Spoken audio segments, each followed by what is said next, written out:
A flashlight is one of the most important attachments that you can add to any firearm, especially whenever it gets dark at like 5:30. And your choice in weapon mounted light can be the difference between your target looking like this or looking like this.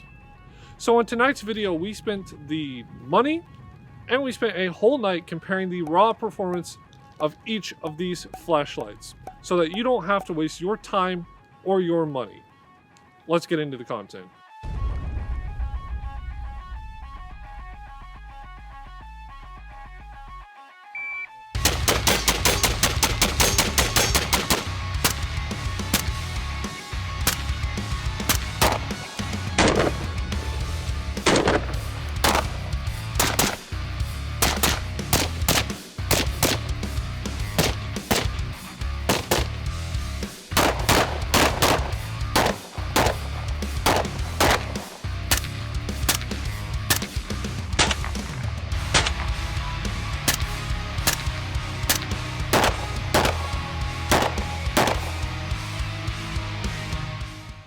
Hey everyone, welcome back to Purposeful Armament. In tonight's video, we are going to be comparing a bunch of different weapon-mounted lights. Now, we're not going to be comparing things like price, lumen numbers, anything like that.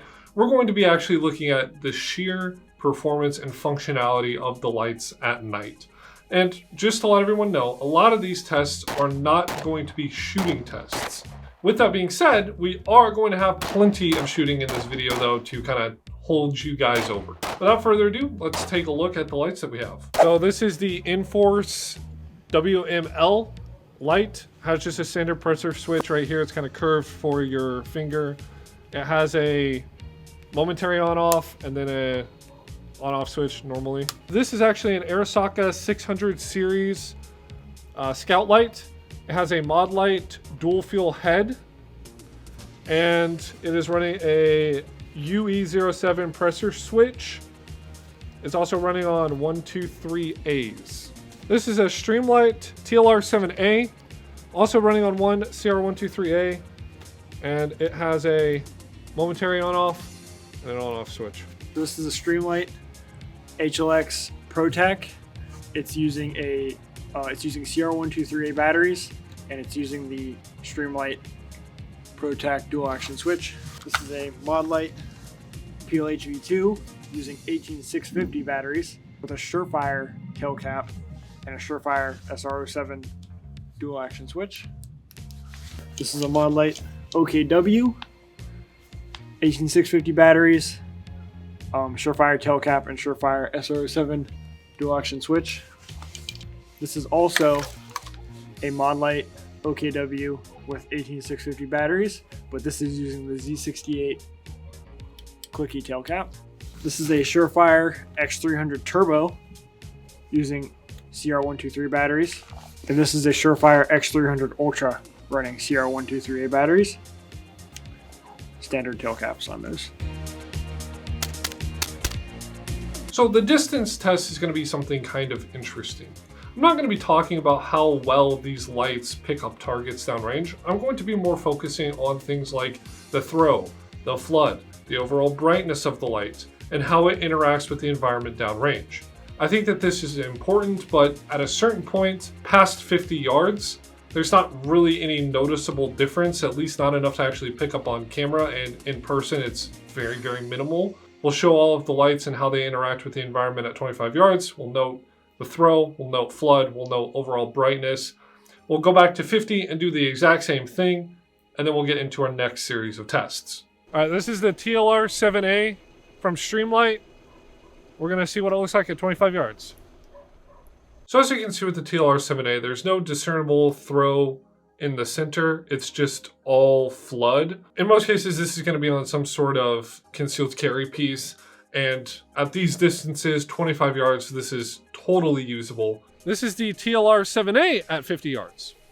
Now, at 50 yards is where you start to see the performance drop off of the TLR7A. And at 50 yards, you really aren't even able to see the backstop. So if you're aiming this light at something that is dark, whether that be a tree line or something similar at 50 yards, it's going to be very difficult to actually see what is specifically going on. This is the X300 Turbo at 25 yards. Now the X300 Turbo is probably one of the better, well, probably the best pistol light that we tested today. And you can very clearly see that at 25 yards. There's a super tight beam in the center. There's still a pretty decent amount of flood across the entirety of the backstop, but it is very, very usable at 25 and beyond. The X300 Turbo almost behaves more like some of the higher end rifle lights that we're going to be demonstrating today, rather than a pistol light. All right, this is the X300 Turbo at 50 yards. So even at 50 yards, the X300 Turbo's beam is still nice and tight. It does start to get larger, but it is enough to actually see what you're aiming at 50 yards, as opposed to the TLR-7A. Again, at 50 yards, this is going to still be very, very usable. That light can very easily reach that backstop. And you can, of course, make out plenty of detail of the backstop as well. This is the X300 Ultra at 25 yards. Now the Surefire X300 Ultra, this performs almost like the TLR-7A on steroids. There is a massive flood of light. It is very, very bright, but again, a massive flood. There's no real discernible center point to where the light is focusing at. There's no tight beam in the middle. Instead, everything is just a nice wide flood. All right, this is the Surefire X300 Ultra at 50. Now again, just like the TLR-7A, the X300 Ultra starts to really fall off at distance. At 50 yards, while that beam is nice and large, it has a lot of flood, and it is still very bright, it can be very difficult to see exactly what you're pointing at downrange. Now, you can see the majority of the backstop, and it is quite dark, so it would be hard to actually pinpoint something on that backstop, but you can still see it. This is the Enforce WML at 25 yards. Oh, the Enforce. The Enforce is probably the worst light that we had out. It is remarkable how bad this thing is. It is just flood, very similar to the 7A, but it has way less power than the 7A. Almost not even really usable at 25 yards. You have a very hard time seeing what the backstop actually looks like. You have a hard time seeing any nuances in the landscape behind you. This is the Enforce Weapon Mounted Light, WML, at 50. And at 50 yards, the Enforce is pretty much unusable. You can see some stuff in the background, but it is very difficult to actually make out. In fact, you can't even really see where the backstop starts. Now on the 7A and even the Ultra, it was kind of difficult to see where the backdrop started, but you can kind of see it. On the Enforce, you pretty much can't see it at all. So in wide open areas, that Enforce light really underperforms. All right, this is the Modlite dual fuel head on the Airsocket 600 series body at 25 yards. Now, this light is a throw beam as opposed to a flood, so it is a nice tight center beam with a decent amount of flood. At 25 yards, obviously this light is going to be performing totally fine. It is extremely bright. You can very clearly and visibly see everything in the background, and the flood is quite wide too, so you have a good field of view even up close at 25 yards. This is the Airsocket 600 with the Modlite dual fuel head at 50. Now, one thing to note when we were doing this test, I had been using this light for a couple of hours that night. One thing to note about these very high candela, high lumen flashlights, whether they be for pistols or for rifles, they tend to really drain battery power really fast. Now, at 50 yards, this rifle light performs phenomenally well, as we would assume. It again has a nice tight center beam, which opens up a little bit, obviously, as distance increases. This is the Modlite OKW with the Z68 clicky cap at 25 yards. At very close range, we can see just how tight that center throw beam is. Again, there is a decent amount of flood to make it usable and not super direct at close range. An interesting artifact to also see is the barrel shadow that you can see in the lower right-hand corner of the screen. This is just something to think about whenever you're attaching your lights. All right, this is the Modlite OKW with the Z68 clicky switch at 50 yards. Now at 50 yards, again, the OKW performs very similarly to the dual fuel. I would say it's a little bit brighter than the dual fuel, so you can very clearly and easily see everything downrange, no issue whatsoever. And again, even at 50 yards, that flood is still enough to kind of catch potential threats out of kind of the corner of your eye. This is the Modlite OKW, but it has a different tail switch than what we had on the Scar, so we're gonna try this at 25 yards. This one is really interesting. At 25 yards, again, it is very similar to the previous OKW and even the dual fuel head. However, it does seem slightly dimmer. So I would say that that pressure switch is draining a little bit of power away from the Modlite. It is still definitely usable. It definitely has a nice tight beam. At 25 yards, there is a decent amount of flood, but it's just not quite as bright. This is the Modlite OKW with the SR07 at 50. And at 50 yards, again, this OKW is very similar to the previous OKW, just slightly dimmer. It's probably more aligned with the dual fuel head that we had on the Arasaka.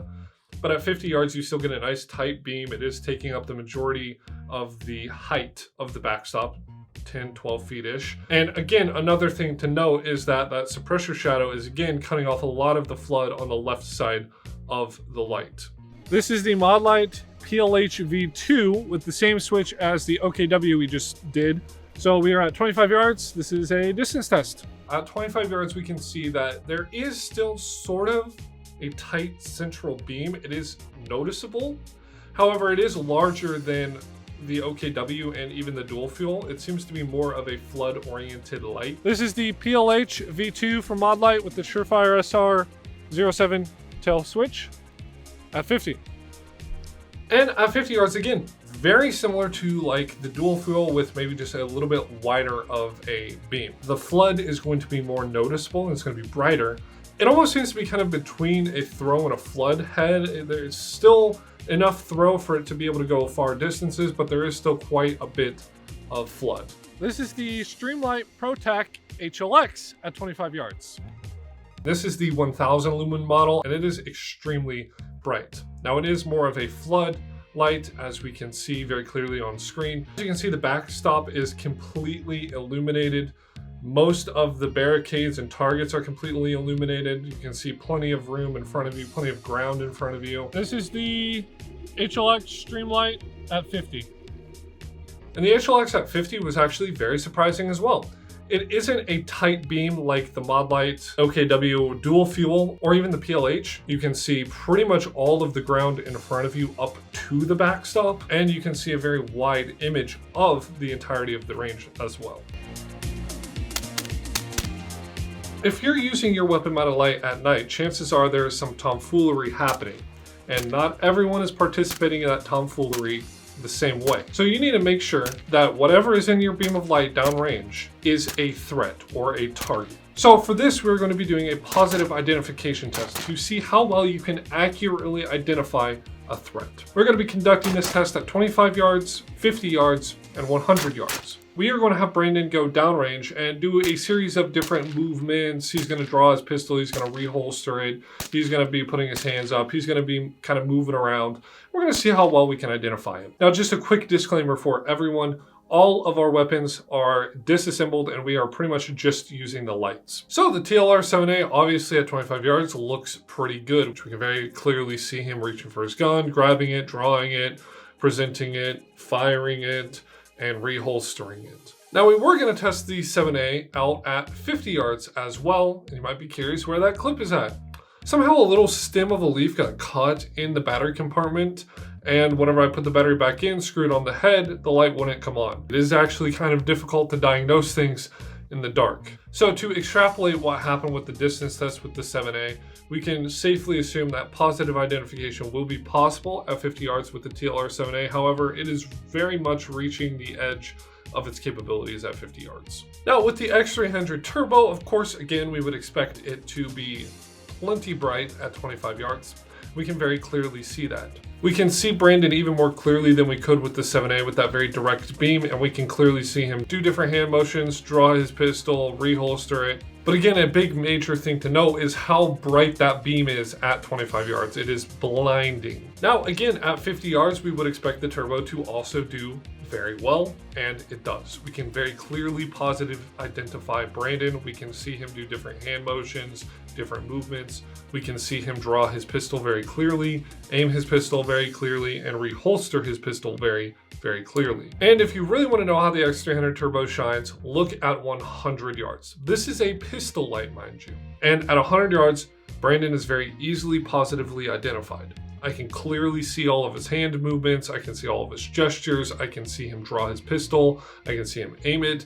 reholster it, everything is still very, very visible, even at 100 yards. Now, the X300 Ultra, as we would expect, is very usable and you can positively identify someone at 25 yards. Now, as compared to the Turbo, you cannot really blind the person with the Ultra. It's not a bright enough, direct enough beam. Now, at 50 yards, the Ultra starts to get a little bit interesting. With that very bright wide flood, it is great for very up close, but at 50 yards, it is very hard to positively identify someone as a threat. Now, you can make out where Brandon is at. You can see him doing general movements, but to be able to positively say that he is drawing a pistol or using a pistol or is armed in some way, it can be very difficult unless he has like a long gun. And at 100 yards, the Ultra 100% just straight up fails.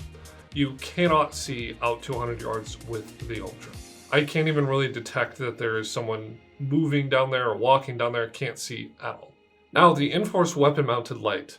At 25 yards, you can positively identify your target. That's pretty much the only good thing I can say about this light, to be honest. I can see all of his movements. I can watch him draw, aim, fire, and reholster pretty easily. And even at 50 yards, the Enforce absolutely fails. This is designed, as far as my understanding, as a rifle light. But this light absolutely fails PID at 50 yards. Now, you can make out that there is potentially a person downrange. You could see if they were walking around or if there was some movement to catch your eye. And since the Enforce failed PID at 50 yards, we're not even going to try at 100 yards. Now, the Modlite OKW with the Z68 clicky cap. This light obviously is going to work well for positive identification at 25 yards.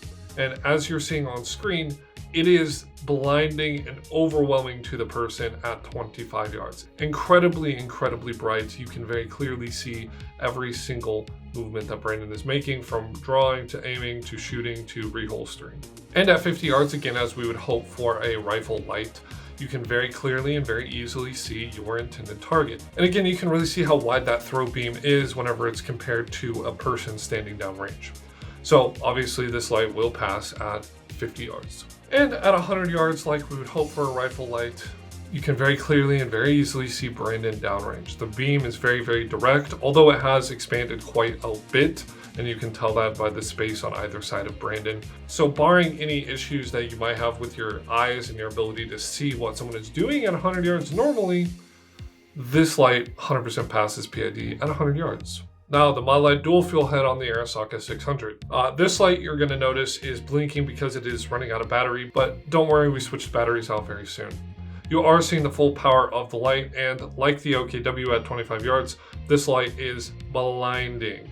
And at 50 yards, again, like we expect, we can very clearly positively identify a threat at 50 yards with this light. Now, this is with new batteries, so you can really see how close that light is to the OKW. And again, very easily able to identify each movement that Brandon makes, from drawing to aiming, firing, and then reholstering. And again, like we would expect from a Modlite rifle light, at 100 yards, you can very clearly positively identify your target.